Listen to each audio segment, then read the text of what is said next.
James Baldwin said, "History is not the past, it is the present. We carry our history with us. We are our history. If we pretend otherwise, we are literally criminals." How is our local and community history connected with national history? And how can I use my community's history in the classroom? Tune in today and you can hear how.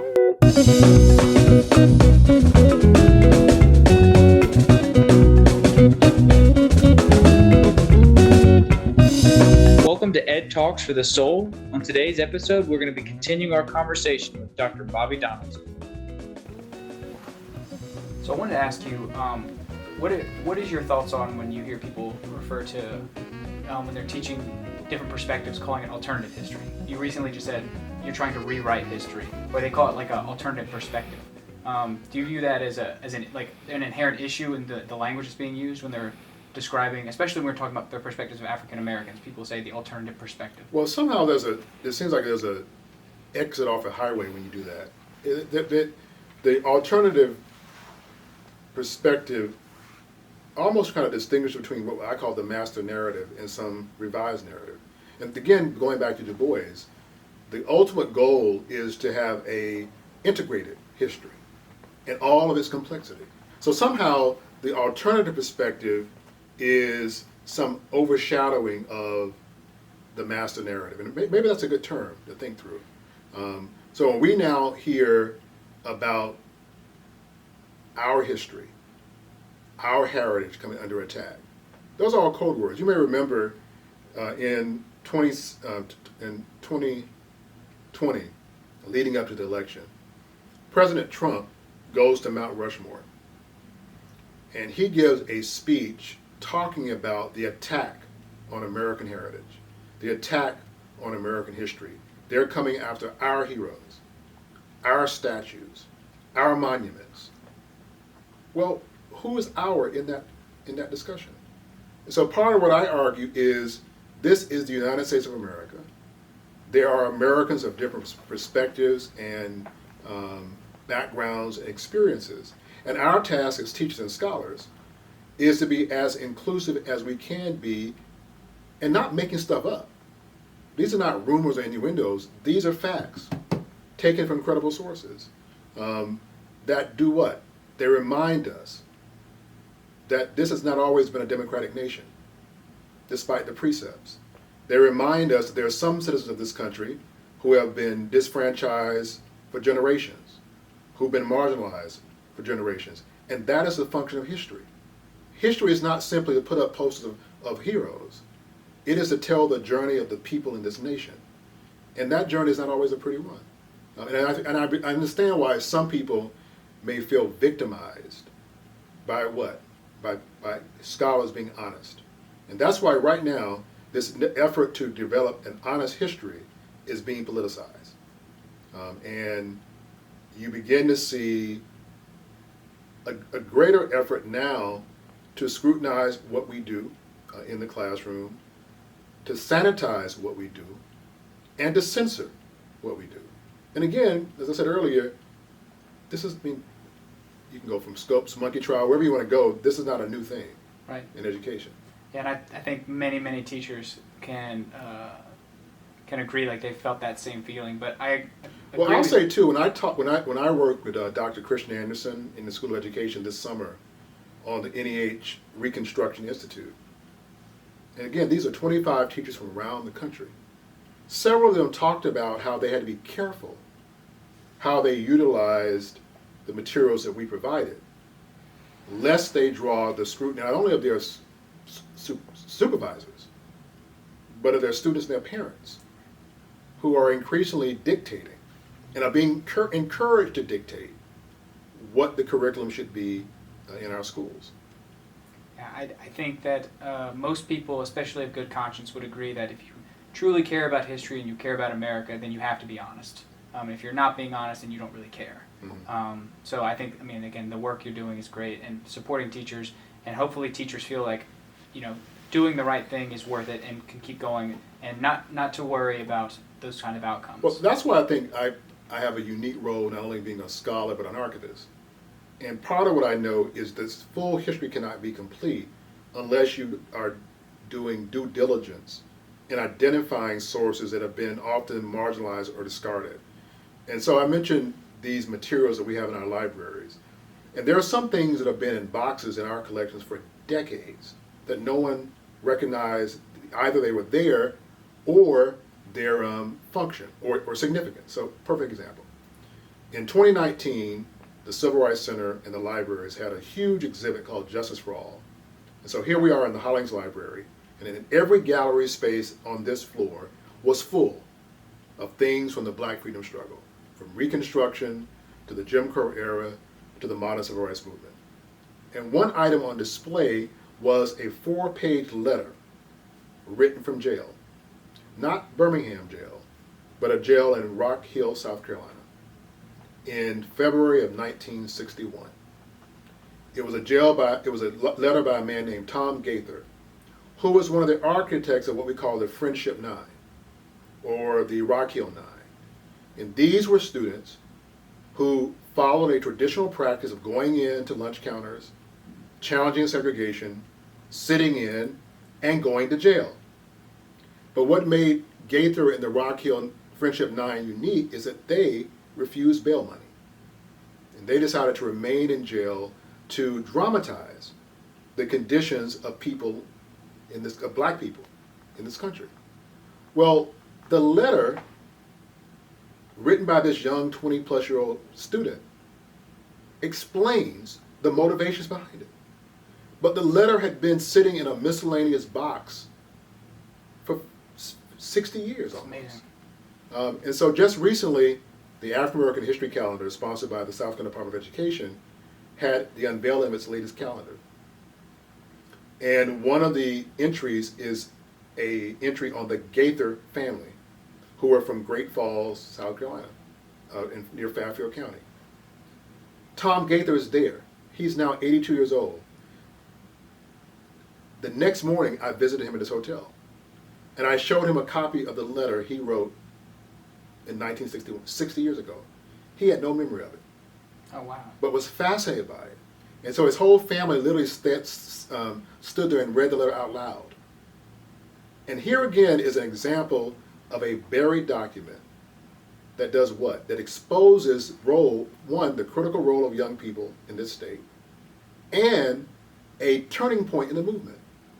When the Jail No Bail campaign evolves, that is when you begin to see a real sea change in how people begin to think about the youth struggle in South Carolina around the country. So that one document now tells a completely different history than you and I have been taught previously. Absolutely. And those are things that if was more not necessarily available but well known. I mean, teachers, those are perfect kinds of things teachers use in classrooms when we talk about the importance of using primary sources to teach perspective, historical context. So now you have two letters, right? The famous letter from the Birmingham jail, written in 1963, which you can actually develop a lesson plan around, comparing that or juxtaposing that to this other letter written by an unknown civil rights figure from a small town in South Carolina. Yeah, that's amazing. And it also shows, I think sometimes people, especially young students, they get into the notion that history is done by these mega figures, and it's not done by ordinary people. Right. And that's just not true. It's just sometimes those But that's people often are not how we talked teach about it, enough. though. It's a great man, great woman theory. And again, if you think about history as a grassroots movement, you begin to see that this state has a lot to teach about ordinary people, and that's probably not the best word, but who did extraordinary things. And you can go down the line of people like that. So let's call the roll for a moment. I mean, you think of someone like, we mentioned Sarah Mae Fleming. You think of someone like this man, Dr. B.J. Glover. Here is just his name carved on stone on my bookshelf. But who was he? He was, in 1961, the pastor of a church called Mother Emanuel AME Church in Charleston. He was a key civil rights leader. In 1961, he is part of a mass arrest on the grounds of the State House of South Carolina, where over 190 students go to jail for a breach of peace. He's one of the older people who's arrested. And so when I met his daughter, who was among the first African Americans to integrate schools in this state in 1963, She said, Daddy has some stuff in the garage and we don't know what to do with it. And I said, what kind of stuff? She said, oh, some demonstration flyers and maybe some recordings of Dr. King. Sure, the archivist in you. And I said, Miss Glover, can I come see it? And so right now, we are processing a collection of a man who's not in any history book, but who was a real architect of the movement in this state and around the country. It's amazing. And I think to your point about teaching it through a grassroots movement, you get a bigger picture, but you also teach the nuance that I think when teachers and students, when they hear this great man, great woman story, they lose the nuance of history, and it makes history seem less complex. And I think that's not good for students, because I feel like when students want to understand the way things are today, it's hard for them to understand it if they think that things just happen. And great men and great women, they stand up and they do it, and they don't understand that it's a process. Correct. And I think teaching Reconstruction, teaching the Civil Rights Movement, all of that, when you teach it through a grassroots, you're doing it justice, you're being honest, but you're also showing how history is an evolution, and it takes time. And so even something like Reconstruction, this big topic, and we mentioned earlier about the integration of the university, the advancement of key civil rights laws, new constitutional amendments. Well, how does that happen? It happens through the mobilization of the electorate, the empowerment of the electorate. So to understand Reconstruction in this state, to understand how was it that this university became integrated, you need to know the Constitution, the state constitution, a new state constitution that was written and approved in 1868.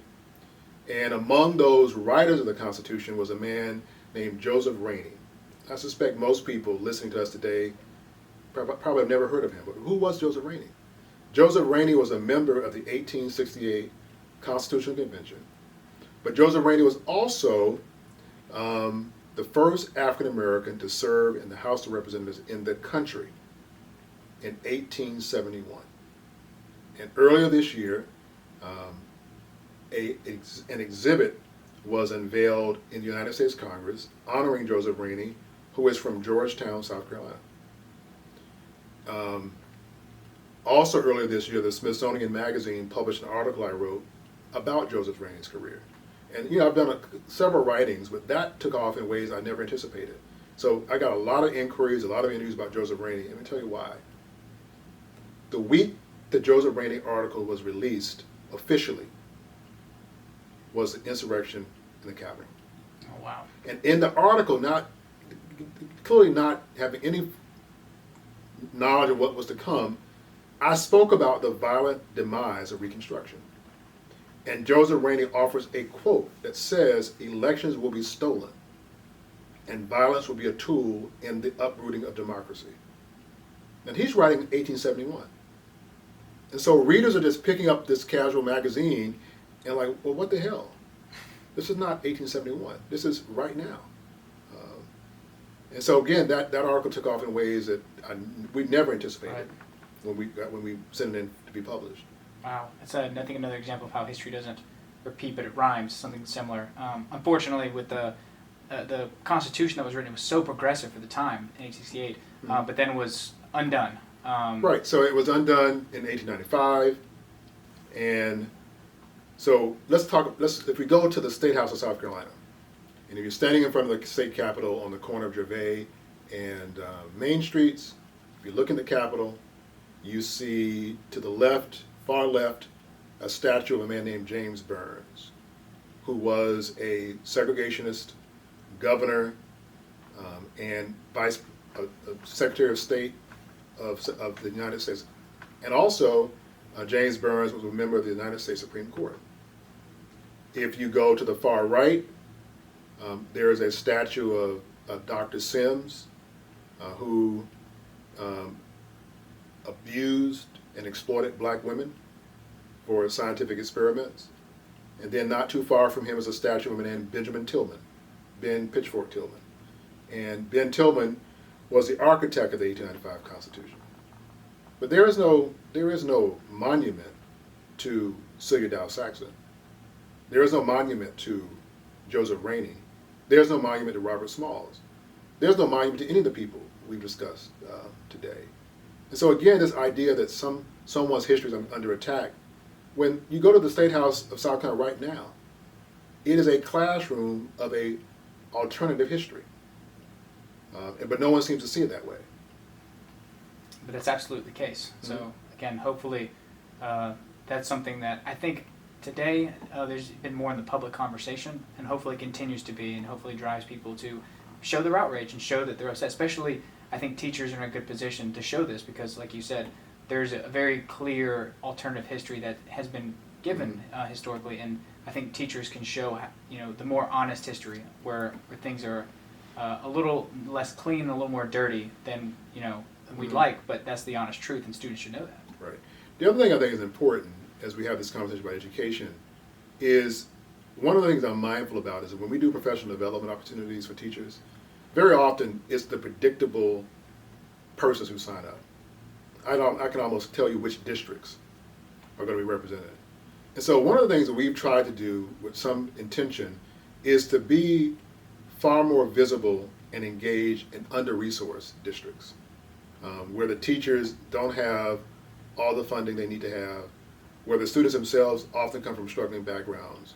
And so, for example, one of the most famous cases in civil rights litigation is a case called Briggs versus Elliott, Here in South Carolina. which is a thrust case for the landmark case of Brown versus Board of Education. Well, Briggs versus Elliott is rooted in Clarendon County, which is viewed by some as a spot on the corridor of shame. And that's why we're of the mind that if anyone needs to be trained in the history of the civil rights movement, it should be in those communities. Because so many of the students in those high schools or in those schools have no idea that on this campus, there are boxes of documents that show their grandparents or great-grandparents engaged in something they probably did not sense at the moment, that they changed this country. They changed the country legally. You and I are sitting in my office today. That's a result of those struggles. But if you go to Clarendon County now, it is a challenged community. It is a community still trying to get its bearings, and a community that is wondering, did the movement pass them? And that's why I'm of the mind that part of what we must do in our outreach is to utilize the skills and the resources of this university to educate the public, and to educate them in a way that not only is just educating about the past, but ideally, and again, this is maybe idealistic in my mind, it serves as a tool of empowerment as well. I don't think that's idealistic at all. I think I wish more scholars and more people in the public sphere would feel that way. Because I think learning history for the sake of history isn't always as useful as teaching it as a way in which it's empowering for people and helping them see the reality and figure out ways to improve it. Well, I think too, the other thing that I'm excited about what we do at the Civil Rights Center, so every space is a classroom. Every audience, they are students. And so we do so much public programming that educates the public. So when we had the exhibits here in Hollings, it brought in about 5,000 people. And we know just from just hearing commentary, a good number of those persons had no reason and no interest to come to this campus. They come onto the Green Street, they come through Hollings, and they see, and for some, the university was an enemy. It was the opposition. And so they had no real sense that in this space was such amazing material. And so we're educating the public in ways that I don't think most people at the university understand or realize. I mean, you're part of a project now where we're looking at the impact of the university on African American neighborhoods and institutions. And the more you dig into it, the more you realize just how much people and places were exploited willingly and knowingly by the university. I mean, these are not things we're making up. The documents show it clearly about what happened. And so what are we doing now? We can't fix it, but we can acknowledge it and find ways to properly document these histories and to give communities and people platforms where they can tell their own story about what they endured, about what they witnessed, and about what they experienced. Absolutely, and it's being a part of that project. I mean, I've just like you, not to the extent you have, but we've met with the community, and there's a variety of opinions from the community, but they all recognize that it happened. So, so let's remember what happened. The university was landlocked, and the university needed space to expand. To the east is Five Points. And there were many in the early years on the campus who thought that was the best way to go because that was attractive property. People knew Five Points would be emerging as a destination. To the south was Wheeler Hill, in the minds of some an impoverished slum. And it was described as such. To the west was an industrial area, a community called Ward 1, not terribly attractive. It was going toward the river. But as opposition emerged in what is now University Hills, the university had limited choices. So they started looking south toward Wheeler Hill and looking west toward Ward 1. And we say those terms. This is not just neighborhoods. You're talking about blocks and blocks of houses, of businesses, schools, and churches. And all of that is uprooted to do what? To build a Coliseum, to build a Cobra Center, ultimately to build Greek Village and the Strom Thermal Wellness Center, to build Blatt, to build South Quad, East Quad, West Quad, Bates, the Roost. So all that space, which became the new University of South Carolina, was all built at the expense, largely, of black people. Well, who are these people? What did they endure? What did they witness? What do they have to say? And part of what we are doing and have been doing is using the resources of the university, our faculty and our students, to give these men and women, many of whom now in the late stages of their lives, a space to tell their own story. And it's amazing, and I think for teachers and hopefully students, something that I think is good is because a lot of what we're talking about is even taught in as terms of like gentrification, urban development, and these are terms that I think people talk about, but very much in the abstract. So gentrification, urban renewal, redlining, these are terms which some people have some understanding what they mean in a textbook. But what do they mean when you're given 3 weeks to leave a home that your family have occupied for 4 generations? Or you travel down a street and you don't even recognize it because the church, which was a huge landmark, is gone. So think about this. If you're from Ward 1 right now and you're looking for Union Baptist Church, and you go to that area where you knew that building was, what do you see? The Coliseum. If you were a member of the Greater St. Luke Baptist Church, and you go to that corner of Green and Park where that church was, what do you see? The Dollamore School of Business. If you live in an area called Whitetown, off of Blossom Street, and you go now looking for that neighborhood, what do you see? The Greek Village. If you go to the place which was the Saxon Elementary School, what do you see? The swimming pool of Strom Thurmond. And so for us, this is campus expansion, but do you know what that means psychologically for people? Where nearly every landmark that you knew as a child or a young adult is literally wiped off a map. And frankly, I'm not sure we sometimes understand it. Right. And the more I talk about it, the more impassioned I get because, I mean, the university owes a debt, and we can define debt however we want, to the members of this community who were literally uprooted. We're dealing right now, I mean, one of the institutions that still stands, and we've talked to them, is a church called St. James AME Church. It's a small little church right near the DePrados restaurant, which many people know. Most folk who go to DePrados now probably have no sense that it was a African-American neighborhood.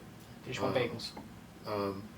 The program, the Dr. Boutte's Institute Center, is housed in the Child Development Center, which 60 years ago were a row of African-American houses. And so there's so much that I'm hopeful that ultimately we can reclaim the story. St. James was established in 1871. So they're having their 150th anniversary this year.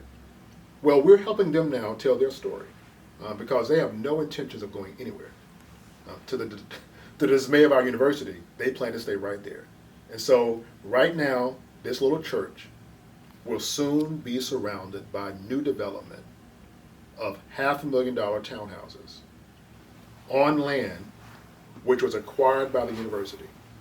So in the last few years, the university has sold the last remaining parcels of land on Wheeler Hill to a private developer to build more mini mansions at the tune of $1 million. Now imagine what $1 million investment could have been. Imagine you sold it to a developer for $1 million+. But what do we do with the money? What could we do with the money?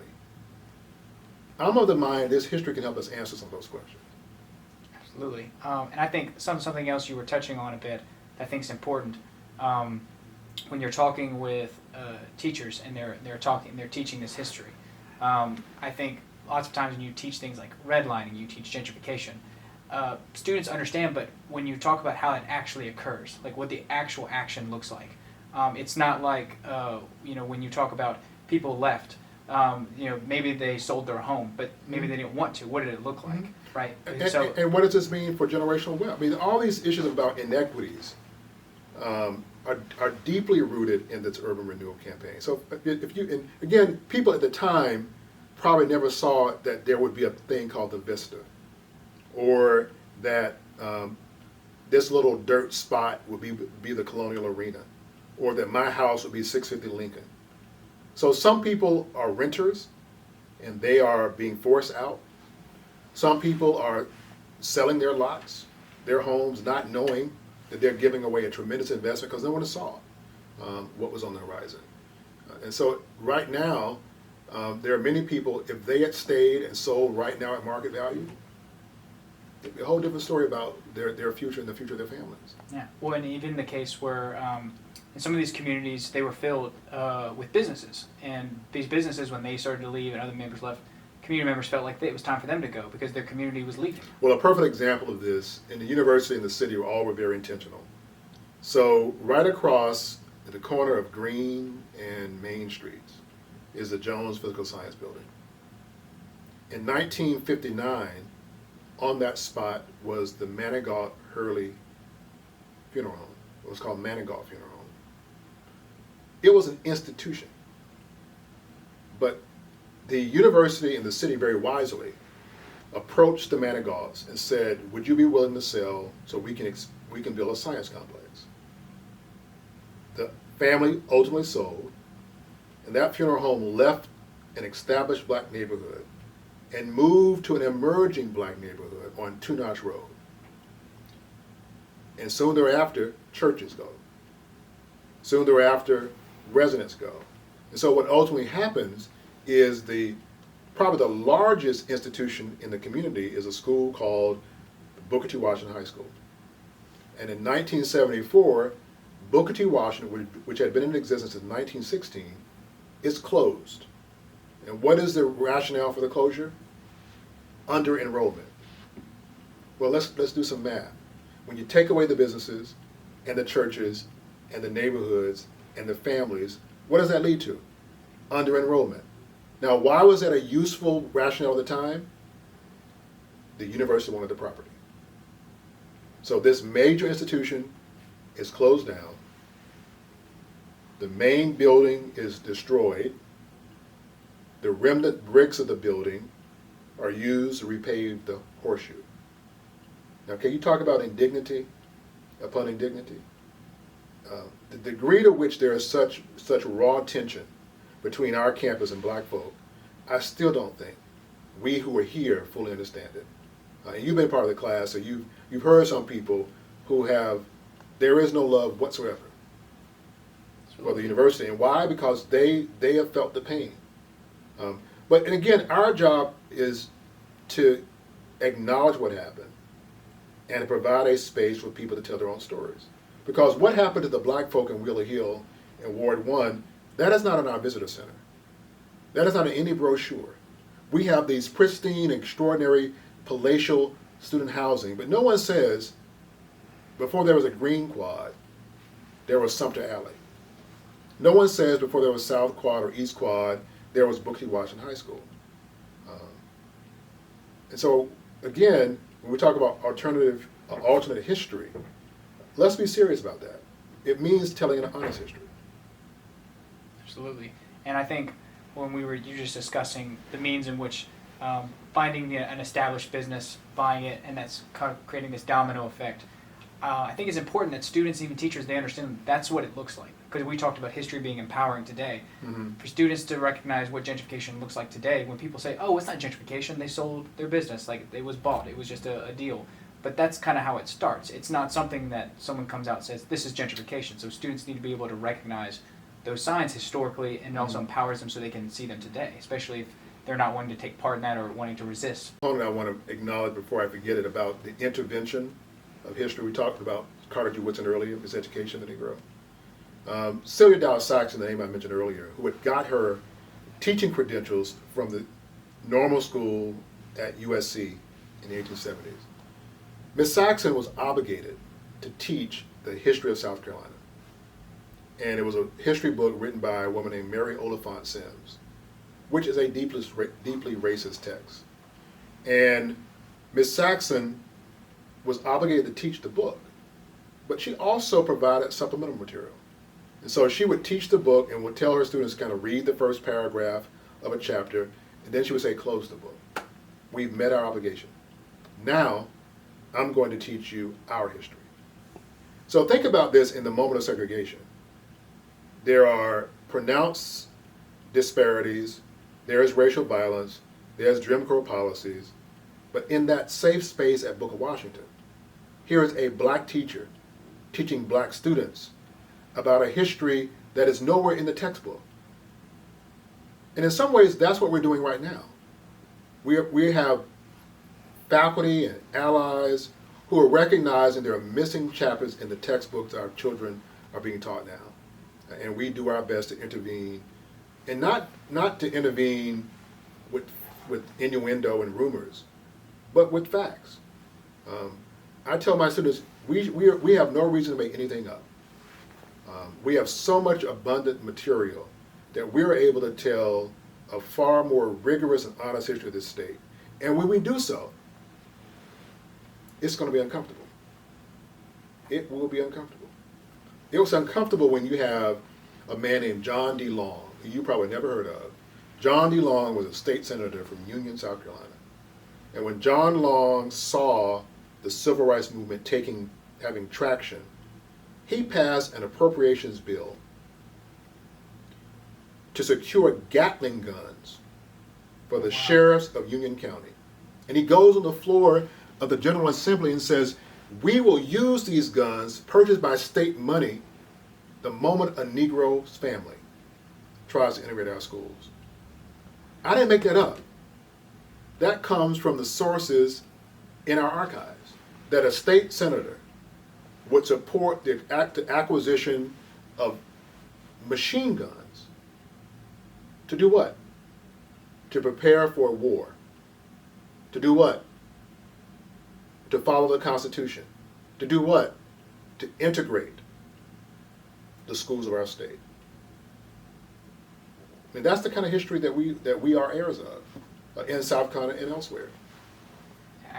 I think it's so important that that's taught, especially you talk about it could be uncomfortable. I also think that the way things are now, it should already be uncomfortable. People should feel uncomfortable knowing that they're being given a history or told a history that's incomplete, that's missing so much rich story and nuance. That should already be uncomfortable. I think hopefully as time goes on, people will become more comfortable and lean into learning and experiencing the truth. Right? Again, there's no reason to make anything up. Well, that's the concern I have. You know, as a parent in the public schools of Richland 1, I understand. I mean, sometimes our kids will bring stuff home, and I'm like, who wrote this? Who actually endorsed this idea that you could talk about Eli Whitney and the cotton gin and somehow forget the enslaved people? I mean, this was missing in that little weekly thing they bring home for third graders. And I'm like, and I wrote a note to the superintendent. But going back to this idea that our children should be comfortable, we're moving in that direction now, and it's a dangerous place to be in, that somehow that we cannot introduce controversial topics because the child will be uncomfortable. But remember now, only certain children. That's all very coded. Now, who's uncomfortable? And I think those are things that, and it's coming back. I mean, I've already seen some of the pending legislation. So even debates about critical race theory, be very curious to see again how those debates evolve in this current General Assembly of South Carolina. Yes. I think you hit it spot on, talking about certain people, certain children being coded language. Again, all we can do is, again, continue to be intellectually honest, continue to be unrelenting, and look at history for what it is. And again, I think a lot of what history teaches us is that people from a grassroots being honest and activists and knowing what's going on can make a big difference. Mm-hmm. Well, I also think it requires some vigilance and advocacy among parents too. I think there's this notion that a lot of this legislation can go by quite easily because there'll be no pushback, and I think if there's a perception that there will be no serious public debate or pushback, it's going to happen more and more. And I think part of what we do is not only teach students and train teachers, but you have to also educate parents and families about the critical role they play in advancing education. When you think about Clarendon County, and you think about that lawsuit, who are those persons? Those are families. Those are parents who wanted an equal education and demanded so, and did so at great risk. So here you have families who are saying literally, we want improved transportation, we want improved buildings, we want better salaries, and they lose their jobs. Some lose their homes, some lose their lives, because they're that serious about the power of education. And we need to have a new generation of parents, frankly, who have the same passion as those in the late 1940s in Clarendon County. Couldn't agree more. Well, Dr. Donaldson, thank you so much for being with us, and appreciate it. And please keep doing the great work you're doing, and thank you for sharing everything. Thank you as well. Thank you.